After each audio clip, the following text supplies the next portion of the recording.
எடப்பாடி அருகே வெள்ளரிவள்ளி கூட்டுறவு கடன் சங்கத்தில் இறந்தவருக்கு கடன் வழங்கியதாக கணக்கு காட்டி முறைகேடு செய்த புகாரில் கடன் சங்கத்தின் செயலாளர் பணியிடை நீக்கம் செய்யப்பட்டிருக்கிறார். இத்தொடர்பான கூடுதல் விவரங்களோடு இணைகிறார் செய்தியாளர் கோகுலக்கண்ணன்.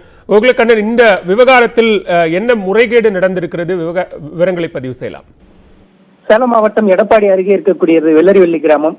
இந்த பகுதியில் இருக்கக்கூடிய தொடக்க வேளாண்மை கூட்டுறவு கடன் சங்கத்தில் பல்வேறு முறைகேடுகள் நடந்திருப்பதாக தொடர்ந்து புகார்கள் வந்தது. இந்த நிலையில் கடந்த 2ஆம் தேதி இந்த கூட்டுறவு சங்கத்திலிருந்து அதே பகுதியை சார்ந்த ராமசாமி என்பவருக்கு ஒரு சம்மன் அனுப்பி இருந்தது. அந்த சம்மனை பெற்ற ராமசாமியின் மகன் சித்துராஜ் கடந்த 10ஆம் தேதி கூட்டுறவு சங்கத்தில் ஆஜராகி விளக்கம் அளித்தார். அப்போது அதிர்ச்சியான தகவல் வெளியானது. ஏனென்று சொன்னால் ராமசாமி அவர்கள் கடந்த 2012ஆம் ஆண்டே இறந்து விட்டார். ஆனால் 2019ஆம் ஆண்டு அவர் கடன் பெற்றதாகவும் அந்த கடனை திருப்பி செலுத்தவில்லை என்றும் சம்மன் அனுப்பியது ஆச்சரியமாக இருக்கிறது என்றும் அவர் இறந்து போன ராமசாமி இறந்தனுடைய இறப்பு சான்றிதழையும் காண்பித்து சித்துராஜ் சம்பந்தப்பட்ட அதிகாரிகளிடம் தெரிவித்திருந்தார். இதனைத் தொடர்ந்து அதிகாரிகள் உயர் அதிகாரிகளுக்கு தகவல் தெரிவித்து தொடர்ந்து விசாரணை நடத்தப்பட்டது.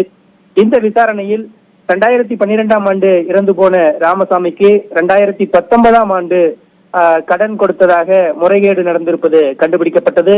இந்த முறைகேட்டில் ஈடுபட்ட செயலாளர், அந்த கூட்டுறவு சங்கத்தினுடைய செயலாளர் மோகன் அவர்கள் தற்பொழுது சஸ்பெண்ட் செய்யப்பட்டிருக்கிறார்.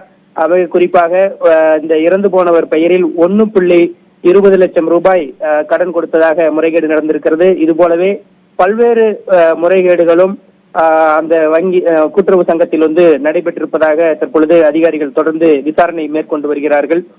இந்த நிலையில்தான் தற்பொழுது இந்த புகார் தொடர்பாக கூட்டுறவு சங்கத்தின் செயலாளர் மோகனை சஸ்பெண்ட் செய்து மண்டல இணைப்பதிவாளர் ரவிக்குமார் அவர்கள் சஸ்பெண்ட் செய்து உத்தரவிட்டிருக்கிறார். தொடர்ந்து இது தொடர்பான விசாரணைகள் நடந்து வருகிறது. பாலவேல், நன்றி கோகுல், விரிவான விவரங்களுக்கு.